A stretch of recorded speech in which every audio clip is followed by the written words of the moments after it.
오늘 예배 참석한 우리 성도님들과 또 전 세계에서 이 방송을 보시는 모든 분들에게 하나님의 놀라운 은혜와 축복이 함께할 것입니다. 오늘 말씀은 의미를 부여할 때 꽃이 되었다라는 제목으로 말씀을 나눌 건데, 마음의 문을 열고 집중할 때 하나님께서 여러분에게 큰 은혜를 함께할 것입니다. 제가 김춘수라는 시인의 꽃이라는 앞부분을 제가 가져왔는데, 여러분들도 잘 아는 내용입니다. 우리 같이 한번 읽어볼까요? 내가 그의 이름을 불러주기 전에는 그는 다만 하나의 몸짓에 지나지 않았다. 내가 그의 이름을 불러주었을 때 그는 나에게로 와서 꽃이 되었다. 이 김춘수 시인의 꽃이라는 시 일부분인데, 저는 이 시를 읽으면서 이렇게 생각을 했습니다.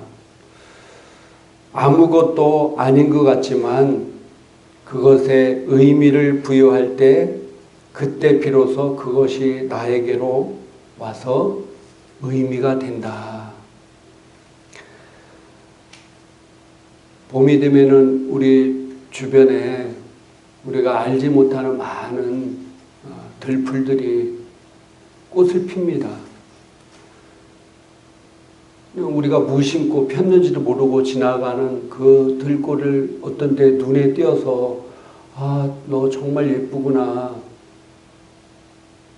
그 모진 추위를 잘 이겨내고 따뜻한 봄이 와서 네가 제일 먼저 봄의 소식을 알리구나, 너무 예쁘구나 라고 만져주었을 때, 그때 수많은 그냥 이름도 없고 내 눈에 보이지 않았던 들풀들이 아니라 꽃으로 나에게 다가온다는 것입니다. 하나님을 부인하고 하나님을 알지 못하는 사람들은 하나님이 온 우주에 편재해 있음에도 불구하고 그 사람에게는 하나님이란 존재가 아무런 의미가 없습니다. 그러나 하나님이 정말로 계시고 나를 사랑하시는구나 라고 인정할 때 하나님이 실제가 돼서 나에게 온다는 사실입니다. 수많은 그리스도인들이 신앙생활을 하지만은 종교적으로 신앙생활을 할 때가 많이 있습니다. 그럴 때 그 하나님은 종교적인 하나님이십니다. 내가 신앙생활을 하면서 정말 하나님은 살아계신다라고 느낄 때 있고, 정말 하나님은 살아계실까? 라고 의문을 가질 때가 있어요. 그 차이는 뭘까요? 하나님이라는 존재에 내가 정말로 의미를 부여하고 있다 보면은 하나님은 살아계신다고 느낄 것이고, 의미를 부여하지 않을 때는 하나님이 살아계시지 않는다고 느낄 수도 있습니다. 그러나 분명한 것은 그때도 하나님은 항상 살아계셨다는 사실입니다. 오늘 이 시에서 내가 그의 이름을 불러줄 때 그는 나에게로 와서 꽃이 되었다. 그러니까 하나님이라는 존재를 내가 어떻게 의미를 부여하고 인식하냐에 따라서 그 사람의 삶이 뭐라고요? 달라진다는 사실입니다. 남녀가 사랑할 때 물론 첫눈에 반할 수도 있어요. 근데 첫눈에 반한 사람이 얼마나 많겠습니까? 다른 수많은 사람들은 어떻게 만나다가 얘기하다 보니까 어느 순간에 그 남자가, 그 여자가 나에게 의미 있는 존재가 되는 거예요. 그게 사랑인 것입니다. 여러분들은 하나님이 정말로 의미 있는 존재로 다가오는 성도가 되기를 주님의 이름으로 축복합니다. 그럴 때 하나님이 내 삶 가운데 실제가 되는 거예요. 나는 어떤 사람입니까? 여러분은 어떤 사람입니까? 여러분은 여러분을 어떤 존재로 여러분에게 다가오냐고 제가 묻고 있는 겁니다. 여러분 가치 있는 존재입니까? 집에서도 어디에서나 가치가 없는 것은 버려집니다. 집에 있는 물건 중에서도 가치가 없으면 뭐예요? 분리수거해서 버려버려요. 내가 가치가 없다고 생각하면은 스스로 내 자신에 대해서 함부로 대하고 내 자신을 버리게 돼요. 내가 나를 귀한 존재인지 가치 있는 존재를 모르는데 그럼 다른 사람이 나를 귀한 존재, 가치 있는 존재로 생각할까요?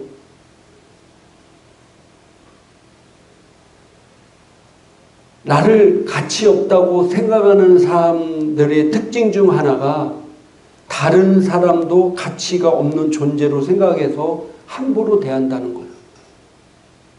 나를 가치 없다고 생각하는 사람은 다른 사람을 대할 때도 가치 없는 존재로 생각하기 때문에 함부로 대하는 거예요.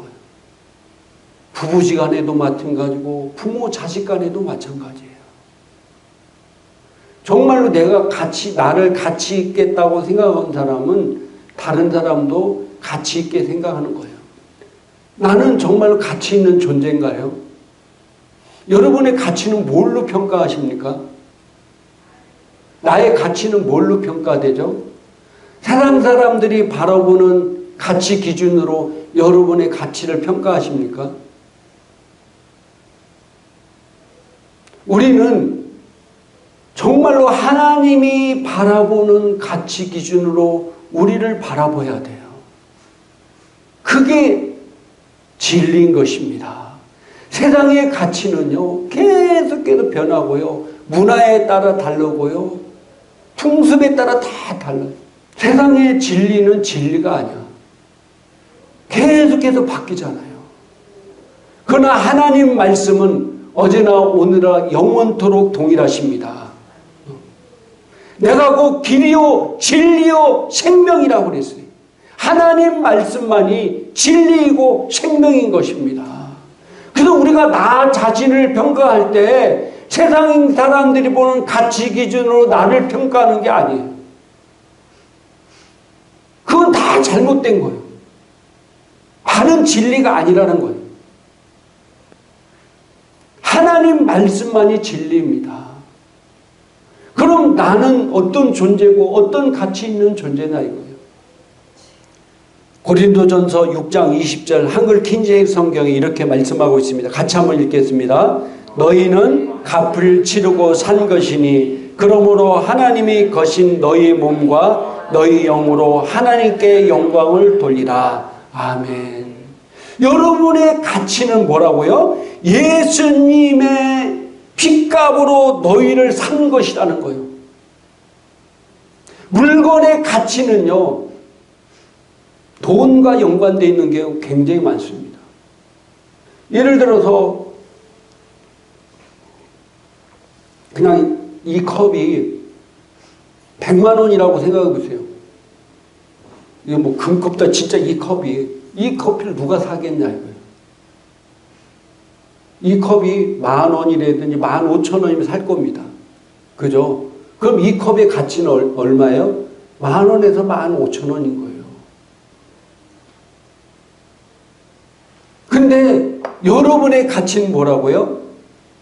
예수님이 여러분을 위해서 십자가에 죽으신 예수님의 핏값으로 산 온 우주를 창조하신 하나님의 아들의 죽음을 통해서 산 정말로 귀한 존재라는 사실입니다. 나는 누구라고요? 예수님의 핏값으로 산 귀한 존재다. 따라합시다. 나는 예수님의 핏값으로 산 귀한 존재다. 나는 예수님의 죽으심으로 나를 산 정말로 귀한 존재라는 사실입니다. 그렇기 때문에 하나님이 너희를 산 것이니까 너희는 하나님께 영광을 돌리라 라고 얘기하고 있어요. 그래서 내 자신의 가치를 정확하게 아는 것은 너무나 중요합니다. 내가 이 가치를 알 때 마태복음 13장 44절 같이 한번 읽겠습니다. 천국은 마치 밭에 감추인 보화와 같으니 사람이 이를 발견한 후 숨겨두고 기뻐하며 돌아가서 자기 소유를 다 팔아 그 밭을 사느니라. 아멘. 성경은요 이렇게 말씀하고 있습니다. 천국은 마치 밭에 감추인 보화 같으니 사람이 이를 발견한 후 숨겨두고 기뻐하며 돌아가서 자기 소유를 다 팔아 그 밭을 샀다는 거예요. 그 밭이 무슨 돌짝밭이고 좋은 밭이고 중요한 게 아니라 그 밭에 뭐가 있기 때문에? 보화가 있기 때문에 자기 소유를 다 팔아가지고 왜? 그게 귀하니까. 자기 소유보다도 더 귀하니까 자기 모든 소유를 다 팔아서 그 밭을 뭐예요? 산 거예요. 산 거. 다른 사람 보기에는 평범한 밭이고 쓸데없는 밭이고 쓰잘데기 없는 돌밭 같아도 그 밭 안에 보화가 숨겨있기 때문에 그 밭이 너무나 귀한 밭이 된 거예요. 그래서 자기 모든 보화를 다 팔아 그 밭을 샀다는 거예요. 여러분 안에 하나님이 귀한 보화가 있습니다. 할렐루야. 여러분은 너무나 귀한 밭인 거예요. 내 모든 소유를 다 팔아 살 정도의 귀한 밭이 바로 나 자신이라는 겁니다. 옛날 중동 지역에 모래밭에 벌판 모래밭밖에 없었어요. 아무 쓰잘데기 없는 모래밭에서 뭐가 발견됐어요? 석유가 발견됐어요. 그러고 나서 그 허벌판 아무런 쓰잘데가 없는 사막의 모래밭이 뭐가 됐어요? 뭐가 됐어요? 금밭보다 귀한 밭이 된 거예요. 그 허벌판 사막의 쓰잘데없는 모래밭에 뭐가 묻혀있던 거예요? 석유가 묻혀있어요. 그래서 사우디아라비아님, 쿠웨이트님 이런 나라들이 갑부가 됐어요. TV쇼 진품 명품이라는 거예요. 어떤 사람이 예를 들어서 이 TV쇼 진품 명품에 집안에 보니까 뭐 하나가 굴러다녀. 그러니까 청자인데 하나가 굴러다녀서 도대체 이거 쓸모 있는 거야. 갖다 버려야 돼. 이걸 어떻게 해야 돼. 우리 때부터 뭐 할아버지 때부터 우리 계속 있던 건데 계속해서 뭐 하나 굴러다니는데 좀 버리기는 그렇고 뭐 알 수 있는 길이 없어가지고 이 진품 명품 쇼에 가서 감정을 의뢰했더니 그 청자가 고려 청자라는 거예요. 그리고 가치가 수억 원에 해당된다는 사실을 알았어요. 그 다음부터 어떻게 하겠어요? 이 고려 청자를 옛날같이 함부로 막 굴러다니게 하고 막 아무데나 보관하겠습니까? 그 가치를 몰랐을 때는 함부로 굴러다니고 함부로 대하고 뭐 깨지면 어떡하나 막 생각하고 아무런 의미가 없었는데 이 진품 명품에 보내서 이게 유명한 고려 청자고 가치가 수억 원에 해당한다는 사실을 알았을 때부터 어떻게 돼요? 이제 가치 있는 존재가 되는 거예요. 여러분들도 마찬가지입니다. 사람 보기에는 굴러다니고 아무 쓸데없는 것 같아도 여러분이 예수님의 핏값으로 산 너무나 귀한 가치 있는 존재가 됐다는 거예요. 그러니까 함부로 하면 안 되는 거예요. 고려 청자를 그 다음부터 함부로 하겠어요? 귀하게 모시고 도둑 훔쳐가 할까봐 잘 보관하고 막 닦아주고 막 이러겠죠. 여러분이 그런 귀한 존재라는 사실입니다. 내가 그런 가치 있는 존재예요. 얼마나 가치 있는 존재냐면요. 계시록 1장 5절 한글 킹제임 성경 같이 읽겠습니다. 신실한 증인이시며 죽은 자들 가운데서 첫째로 나시고 땅의 왕들의 통치자이신 예수 그리스도로부터 은혜와 평강이 너희에게 있을지어다. 우리를 사랑하시어 자신의 피로 우리의 죄들에서 우리를 씻기시고, 우리를 사랑하시어 자신의 피로 우리들의 죄들에서 우리를 씻기시고, 6절에 하나님 그의 아버지를 위하여 우리를 왕들과 제사장들로 삼으신 그분께 영광과 권세가 영원무도록 있을지어다. 아멘. 우리를 하나님을 위해 왕들과 제사장으로 우리를 삼으셨다는 거예요. 우리가 어떤 존재라는 거예요? 왕들과 제사장으로. 하나님을 모시는 제사장. 여러분들 옛날 영화 한번 보세요. 영화의 옛날 부족시대 같은데 영화에서 제일 높은 사람이 누구예요? 네? 제사장들이잖아요. 아프리카 같은 데 가서 제일 높은 사람이 누구예요? 그 제사장이잖아요. 그 제사장이 야 이제 부정 타서 죽여야 돼. 그럼 다 죽여버렸어요. 우리가 하나님을 섬기는 제사장이고 이 땅을 지배하는 왕이라는 사실입니다. 우리가 그런 존재라는 거예요. 여러분이 그걸 정확하게 알고 나에게 그런 의미를 부여할 때 진정으로 하나님의 의미가 나에게 실제가 된다는 사실이에요. 그냥 종교적으로 알고 이해하고 있는 것만이 아니라 하나님의 사랑을 실제로 느낄 때 그 하나님의 사랑이 내 안에 실제가 되는 것 같이 내가 하나님께서 나를 얼마나 귀한 존재, 왕과 제사장으로 나를 삼으셔서 하나님의 영광을 돌리도록 만든 너무나 귀한 존재구나 라는 것을 알다 보면은 우리의 삶은 정말로 의미 있는 존재, 가치 있는 존재로 산다는 사실입니다. 근데 모르니까 그러는 거예요. 제가요, 어느 날 제가 차를 타고 이렇게 딱 서 있었어요. 그랬더니 우리 아들이 오더니 아빠 왜 이렇게 똑바로 지가 안 해서 뭘 똑바로 잘라면 똑바로 딱 서 있구만. 그랬더니 아니라는 거예요. 그래서 제가 거울을 보니까 남자가 나이 들면 차례 됐는데 배만 볼록 나오고 이게 똑바로 쓴 게 아니야. 배만 이렇게 나오고 이게 똑바른 거야. 다른 사람 보기에는 구부졌잖아요. 근데 나는 그게 똑바른 줄 알아. 뭔 소리야, 나 지금 똑바로 섰어. 차렷이야 이게. 근데 차렷이 아니라 똥배만 앞으로 내리고 이게 차렷이라고 생각하는 거예요. 지금도 이게 차렷하면 잘 안 돼. 거울을 보니까 내가 똑바로 섰는지 잘못 서 있는지를 보이더라고요. 그래서 고린도후서 3장 18절에 우리가 다 수건을 벗은 얼굴로 거울을 보는 것 같이 주의 영광을 보더니, 할렐루야,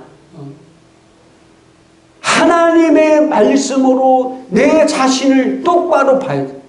내가 그리스도 안에 누구이며 무엇을 가지고 있고 무엇을 하며 살아야 되는지를 정확하게 말씀을 통해서 아는 것이 너무나 중요하다는 사실입니다. 그래야 내가 그런 존재의 의미로 사는 것이. 꽃이 그 의미를 부여할 때 나에게 꽃으로 다가온 것처럼 내가 하나님의 말씀을 통해서 나에게 의미를 부여할 때 그 말씀이 나에게 실제가 돼서 온다는 사실입니다.